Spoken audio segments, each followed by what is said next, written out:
Hi అండి. నమస్తే. Welcome to realistic stories. ఇప్పుడు నేను మీకు చెప్పబోయే స్టోరీ వచ్చేసి 'రివెంజ్' ఎపిసోడ్ 3 కంటిన్యూషన్ అండి. ఆ ముగ్గురు ఆ కొట్టం నుండి తప్పించుకోపోవడంతో మీనా అయోమయంలో అక్కడే కూర్చుండిపోతుంది. ఆ ముగ్గురు ఉన్న పరిస్థితికి వాళ్ళు తప్పించుకునే అవకాశం లేదు.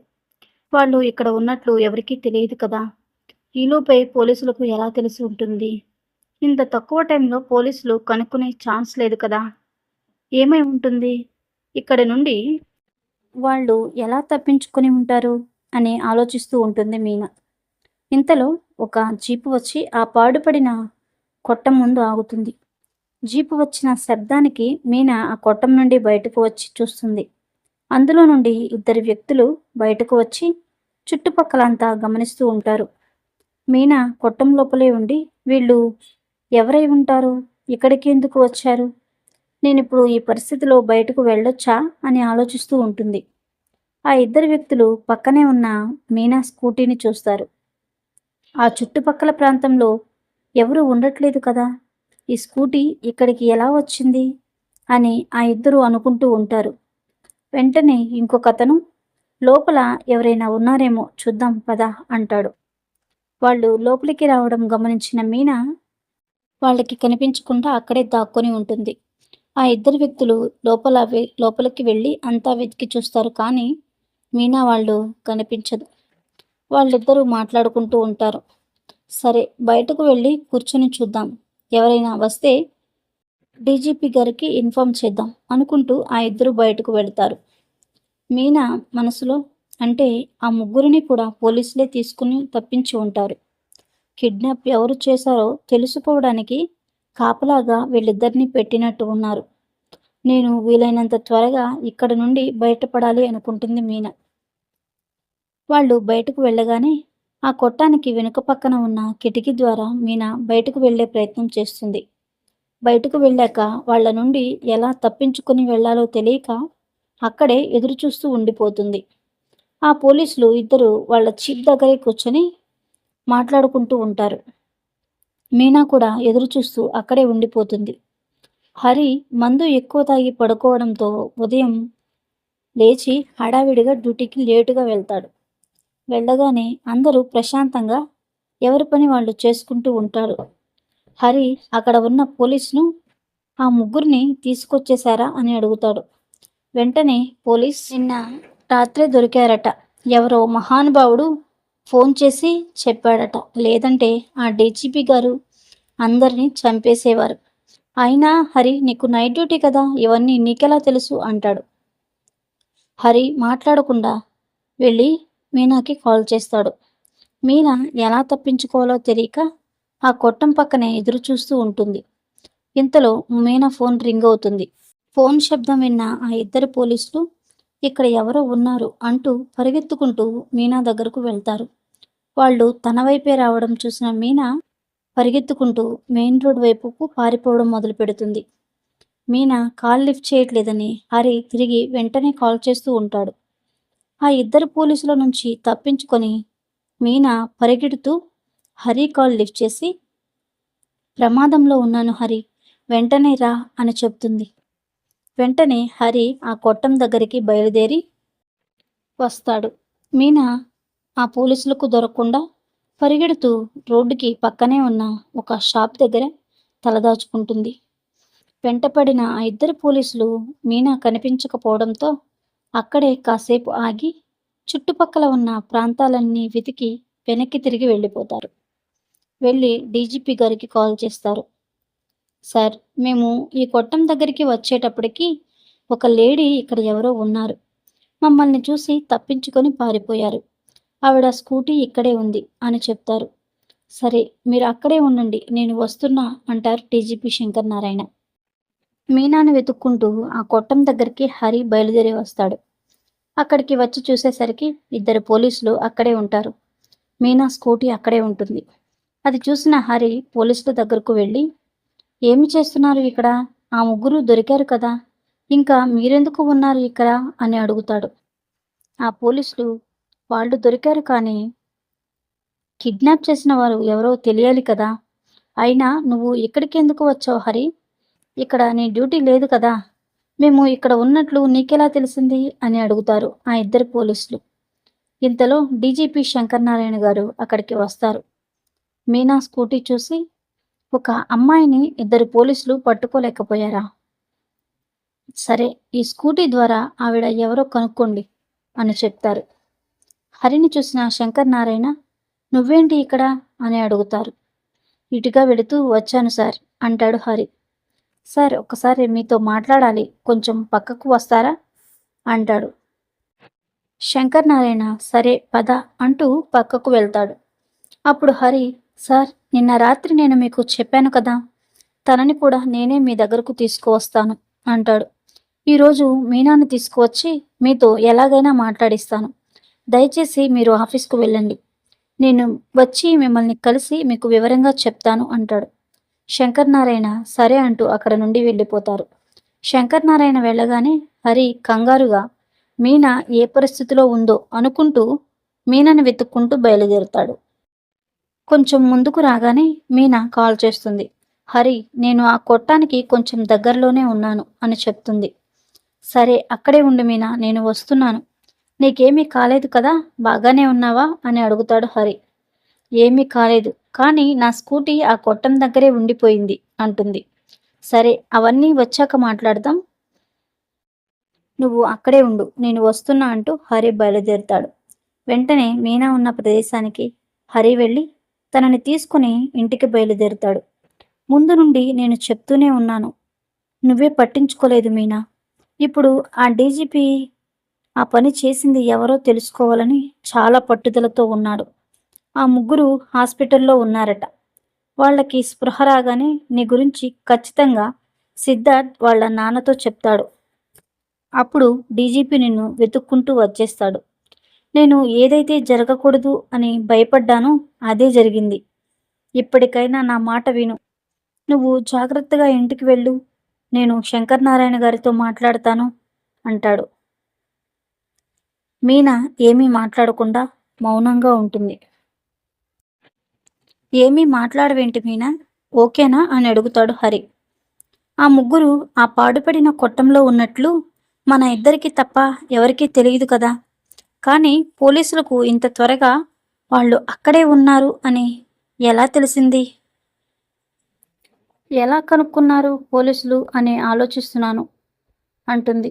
హరి కంగారు పడుతూ, ఎలాగోలా తెలిసింది కదా, ఇంకా వదిలేయ్. నేను వెళ్ళి శంకర్ నారాయణ గారితో మాట్లాడి నీకు కాల్ చేస్తాను అంటాడు హరి. సరే హరి, అయితే నేను కూడా వస్తాను శంకర్ నారాయణ గారి దగ్గరికి అంటుంది.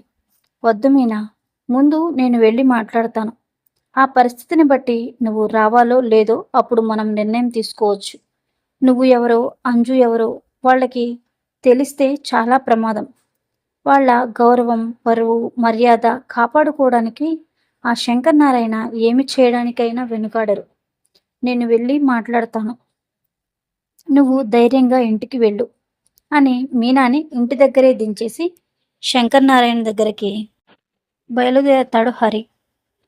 ఆఫీస్కు వెళ్తే శంకర్ నారాయణ హాస్పిటల్లో ఉన్నారు అని చెప్తారు. హరి తిరిగి హాస్పిటల్కు బయలుదేరుతాడు. హరి హాస్పిటల్కు చేరుకునేటప్పటికి సిద్ధార్థ్, శ్యామ్, దిలీప్లకు స్పృహ వచ్చి శంకర్ నారాయణ గారితో మాట్లాడుతూ ఉంటారు. ఈ టైంలో మాట్లాడడం కరెక్ట్ కాదు అనుకుని హరి హాస్పిటల్ బయటే ఎదురు చూస్తూ ఉంటాడు. స్పృహలోకి వచ్చిన సిద్ధార్థ్, వాళ్లను తీసుకువెళ్ళింది ఒక లేడీ అని, మమ్మల్ని బాగా కొట్టి తిండి పెట్టకుండా అలాగే ఉంచేసింది. తన కూతురికి జరిగిన అన్యాయానికి బదులుగా మమ్మల్ని చంపాలి అనుకుంది అంటూ అక్కడ జరిగినది అంతా శంకర్ నారాయణకు వివరంగా చెప్తారు. శంకర్ నారాయణ కోపంతో సిద్ధార్థ్ చంప మీద కొడతాడు. ఇప్పటి వరకు తాగడం, తిరగడమే అనుకున్నాను. నా పరువు తీయడానికి ఇలాంటి పనులు కూడా మొదలు పెట్టావా? ఎన్నో రోజులుగా కాపాడుకుంటూ వస్తున్న పరువు మర్యాదలు నీ పిచ్చి చేష్టలతో మట్టిలో కలిసిపోయేలా ఉన్నాయి. ఇప్పుడు ఆ లేడీ ఎవరో తెలుసుకుని తనని ఆపకపోతే తను కంప్లైంట్ ఇచ్చి ఇన్ని రోజులుగా నేను కాపాడుకుంటూ వస్తున్న పరువును తీసుకెళ్లి రోడ్డు మీద పెడుతుంది. గౌరవమైన పోలీస్ ఉద్యోగంలో ఉన్న నేను నా కొడుకు ఇంత నీచమైన పని చేశాడు అంటే తలెత్తుకొని సమాజంలో తిరగగలనా? ఏమి చెయ్యాలో తెలియని పరిస్థితికి తీసుకొచ్చేశావు సిద్ధార్థ్ అంటూ సిద్ధార్థ్పై శంకర్ నారాయణ కోప్పడి ఆవేశంతో హాస్పిటల్ నుండి బయటకు వెళ్ళిపోతారు. హరి హాస్పిటల్ ఆవరణలో శంకర్ నారాయణ కోసం ఎదురుచూస్తూ ఉంటాడు. ఇంతలో శంకర్ నారాయణ ఆవేశంగా తన కారు దగ్గరికి వెళ్ళడం హరి గమనించి వెంటనే ఆ కారు దగ్గరికి వెళ్ళి తడబడుతూ, సార్ ఒక్కసారి మీతో మాట్లాడాలి సార్ అంటాడు. శంకర్ నారాయణ సరే వచ్చి కారెక్కు, నేను ఆఫీస్కి వెళ్తున్నా, అక్కడ మాట్లాడతాం అంటారు. హరి పర్లేదు సార్, నేను నా బైక్లో వస్తాను, మీ ఆఫీస్ దగ్గరికి వచ్చి మాట్లాడతాను సార్ అంటాడు. సరే అని శంకర్ నారాయణ ఆఫీస్కు బయలుదేరుతారు. హరి కూడా శంకర్ నారాయణ కారు వెనకాలే ఆఫీస్కు వెళ్తాడు. శంకర్ నారాయణ ఆఫీస్ లోపలికి వెళ్ళి తన రూమ్లో కూర్చుని, ఇప్పుడు చెప్పు హరి, ఏంటి, ఏం చెప్పాలనుకుంటున్నావు? నిన్న రాత్రి కాల్ చేసి కిడ్నాప్ అయిన ముగ్గురు అడ్రస్ చెప్పావు. పూర్తి సమాచారం రేపు చెప్తాను అన్నావు. నీకెలా తెలుసు వాళ్ళు ఆ పాడుపడిన కొట్టంలోనే ఉన్నారని అడుగుతాడు శంకర్ నారాయణ. అప్పుడు హరి, సార్, మీ సిద్ధార్థ్ వాళ్ళిద్దరు స్నేహితులు కలిసి ఒక అమ్మాయిని కాలేజ్ నుంచి వస్తుంటే కిడ్నాప్ చేశారు. ఆ అమ్మాయిని మీ గెస్ట్ హౌస్కి తీసుకువెళ్ళి శ్యామ్ మరియు దిలీప్లు వద్దు అని చెప్తున్నా కూడా సిద్ధార్థ్ వినకుండా ఆ అమ్మాయిని బలవంతంగా గదిలోనికి తీసుకువెళ్ళి పాడు చేశాడు. దాన్ని వీడియో కూడా తీశాడు. ఆ అమ్మాయి ఎవరో కాదు, చిన్ననాటి నుండి నా స్నేహితురాలు అయిన మీనా కూతురు. వాళ్ళు తీసుకెళ్లిన అమ్మాయి పేరు అంజు. ఇంటర్మీడియట్ సెకండ్ ఇయర్ చదువుతుంది. మీనాకి ఒకటే కూతురు. తన ఒకగానొక కూతురికి ఇలా జరగడంతో మీనా ఆవేశంతో కంప్లైంట్ ఇస్తే తన బిడ్డ జీవితం నాశనం అవుతుందని ఎవరికీ తెలియకుండా సిద్ధార్థ్ని, తన స్నేహితులను బంధించింది అంటాడు. వెంటనే శంకర్ నారాయణ, ఇవన్నీ నీకు ముందే తెలుసా హరి? ఉదయం ఆ కొట్టం దగ్గర నుండి ఆ లేడీని తప్పించింది నువ్వేనా అని అడుగుతాడు. హరి భయంతో, తెలుసు సార్, కానీ నేను ఎంత చెప్పినా వినకుండా మీనా తన కూతుర్ని పాడు చేసిన వారిని శిక్షించాలి అనే ఆవేశంతో ఇలా చేసింది. చాలా మంచి కుటుంబం సార్, ఒక్కసారి శాంతంగా ఉండి ఆలోచించండి. మధ్యతరగతి కుటుంబం. మీనాకి తన కూతురు అంటే చాలా ఇష్టం. చిన్నపిల్ల కదా సార్, ఇలా జరిగింది అని తెలిస్తే సమాజంలో బ్రతకనివ్వరు. పైగా సిద్ధార్థ్ దగ్గర ఆ అమ్మాయి వీడియో కూడా ఉంది. దానికి భయపడే మీనా అలా చేయాల్సి వచ్చింది. ఇప్పుడు కూడా మీరు అర్థం చేసుకుంటారు అనే నమ్మకంతో నేను మీకు ఇవన్నీ చెప్పడానికి సిద్ధపడ్డాను. మీరు ఎలాగైనా న్యాయం చేస్తారు అని నమ్మకంతో మీనాకి చెప్పి వచ్చాను సార్ అని చెప్తాడు హరి. శంకర్ నారాయణ ఏమీ మాట్లాడకుండా మౌనంగా ఆలోచిస్తూ, సరే హరి, ఒక్కసారి ఆ అమ్మాయి వాళ్ళ అమ్మని పిలిపించు, మాట్లాడదాం అంటాడు. సరే సార్, ఇప్పుడే రమ్మని చెప్తాను అంటూ తన ఫోన్ తీసుకుని మీనాకి కాల్ చేస్తూ బయటకు వెళ్ళిపోతాడు హరి. శంకర్ నారాయణ ఆలోచిస్తూ ఉంటారు. ఒక ఆడది ఎవరూ తోడు లేకుండా ఇలాంటి కిడ్నాప్ చేసి ముగ్గురిని బంధించింది అంటే నమ్మలేకపోతున్నాను. ఎలాగైనా ఆ అమ్మాయి వాళ్ళ అమ్మతో మాట్లాడి సిద్ధార్థ్ పైన కేసు అవ్వకుండా చూసుకోవాలి. సిద్ధార్థ్ని వెంటనే అమెరికాకు పంపించేసి ఆ తల్లి కూతురు అడ్డు ఎలాగైనా తొలగించుకోవాలి అనుకుంటూ ఉంటాడు శంకర్ నారాయణ. ఇంతలో హరి వచ్చి, మీనాకి కాల్ చేశాను సార్, కాసేపట్లో వస్తుంది అంటాడు. కాసేపటికి మీనా డీజీపీ ఆఫీస్కు వస్తుంది. హరి గేటు దగ్గరే ఉండి మీనా కోసం ఎదురు చూస్తూ ఉంటాడు. మీనా రాగానే, నేను హరినారాయణ గారికి అంతా వివరంగా చెప్పాను మీనా, నువ్వేమీ కంగారు పడకుండా తెలివిగా మనం ఆ వీడియోని డిలీట్ చేపిద్దాం అంటాడు హరి. మీనా ఏమీ మాట్లాడకుండా మౌనంగా ఉంటుంది. సరే పద వెళ్దాం లోపలికి అని మీనాను లోపలికి తీసుకువెళ్తాడు. లోపలికి వెళ్ళగానే నమస్తే సార్ అంటుంది మీనా. కూర్చోమన్నట్లుగా సైగ చేస్తాడు శంకర్ నారాయణ. మీనా, పర్లేదు సార్, మీ ముందు కూర్చునేంత అర్హత లేదు మాకు అంటుంది. సరే అమ్మా, నీ ఇష్టం, అసలేం జరిగింది అని అడుగుతాడు. మీనా బాధపడుతూ, హరి మీకు చెప్పే ఉంటాడు, మీ కొడుకు సిద్ధార్థ్ మరియు తన స్నేహితులు కలిసి ఒక ఘోరమైన పని చేశారు. శంకర్ నారాయణ, నాకు చాలా బాధగానే ఉందమ్మా. సిద్ధార్థ్ ఇటువంటి పని చేస్తాడని కలలో కూడా అనుకోలేదు. కానీ ఏదో తాగిన మైకంలో జరిగిపోయింది నాన్న అని పశ్చాత్తాపంతో చాలా కుమిలిపోతున్నాడు. జరిగిన దానికి వాడి తరపున నేను క్షమాపణ చెప్తున్నాను. ఆ వీడియోను కూడా నేను డిలీట్ చేపిస్తాను. నీ కూతురు ఎలా ఉంది ఇప్పుడు? అని అడుగుతాడు శంకర్ నారాయణ. మీనా లోపలి నుంచి వస్తున్న దుఃఖాన్ని దిగమింగుకుంటూ, రోజు ఆనందంగా గలగలా మాట్లాడుతూ ఇల్లంతా తిరిగే నా కూతురు ఇప్పుడు ఒక గదికే పరిమితం అయిపోయింది సార్. కనీసం తన కన్న తండ్రితో మాట్లాడడానికి కూడా నా కూతురు భయపడుతుంది అంటుంది మీనా ఏడుస్తూ. శంకర్ నారాయణ బాధపడినట్లు నటిస్తూ, సరే అమ్మా, తను కూడా నా కూతురు లాంటిది. తనని ఒక మంచి సైకియాట్రిస్ట్కు చూపిద్దాం. దానికి అయ్యే ఖర్చు నేను భరిస్తాను. మళ్ళీ తను మామూలు మనిషిలా అయ్యే వరకు ఆయన ఖర్చు మొత్తం నేనే భరిస్తాను అంటాడు. మీనా తన దుఃఖంలో నుండి పొంగుకొస్తున్న కోపంతో, హాస్పిటల్ ఖర్చు మీరు భరిస్తారు, ఆ వీడియో కూడా డిలీట్ చేపిస్తారు. మరి నా కూతురు పోగొట్టుకున్న కన్యత్వం సంగతేంటి? వేరే ఏదైనా హాస్పిటల్లో చూపిస్తే నా కూతురు కన్యత్వం తిరిగి వస్తుందా సార్? అంటుంది ఆవేశంతో. పక్కనే ఉన్న హరి, ఆగు మీనా, ఆగు అంటాడు. మీనా కోపంతో, నీకేం తెలియదు హరి, నువ్వు మాట్లాడుకో అంటుంది. అప్పుడు శంకర్ నారాయణ, నువ్వు మాట్లాడుకో హరి, తనని మాట్లాడని, పర్లేదు, తన గుండెల్లో రగులుతున్న బాధ అదంతా. నువ్వు చెప్పమ్మా మీనా అంటాడు. నేను చెప్పడానికి ఏమీ లేదు సార్, మీరే చెప్పాలి. ఏమి చేస్తే నా కూతురు కోల్పోయిన కన్యత్వం తిరిగి వస్తుందో మీరే చెప్పండి సార్ అంటుంది మీనా. శంకర్ నారాయణ మాట్లాడకుండా మౌనంగా ఉండిపోతాడు. మనసులో ఈ మీనా చాలా మొండిదిలాగా ఉంది. ఏమి చెప్తే ఒప్పుకుంటుంది? మామూలుగా మాట్లాడితే వినేలా లేదు. సెంటిమెంటల్గా మాట్లాడి కేసు పెట్టకుండా ఉండేలా చూసుకోవాలి అనుకుంటాడు. మీనా, నేను ఆ ముగ్గురిని తీసుకెళ్ళి బంధించింది కూడా వాళ్ళకి బాధ అనేది ఎలా ఉంటుందో తెలియాలి అని. కానీ వాళ్ళ ఆచూకీ మీకు ఎలాగో తెలిసిపోయింది అంటుంది. వెంటనే శంకర్ నారాయణ, అదేంటి హరి, నువ్వు నాకు చెప్పలేదా? ఆ ముగ్గురు ఆ కొట్టంలో ఉన్నారన్న విషయం చెప్పింది నువ్వే కదా నాకు. మరి మీనాకు ఆ విషయం తెలీదా అని అడుగుతాడు శంకర్ నారాయణ. ఆ మాట వినడంతో మీనా, మీకు ఆ ముగ్గురి గురించి ఇన్ఫర్మేషన్ ఇచ్చింది హరినా అంటూ హరివైపు చూస్తూ, ఎంత మోసం చేశావు హరి, నిన్ను నమ్మి సహాయం చేయమని అడిగితే నువ్వు చేసిన పని ఇదా? ఎలా ఈ పని చేయాలనిపించింది నీకు?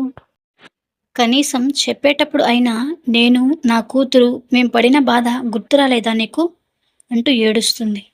ఇంతలో హరి, నేను చెప్పేది విను మీనా, నీకు మంచి చెయ్యాలని నేను ఈ పని చేశాను.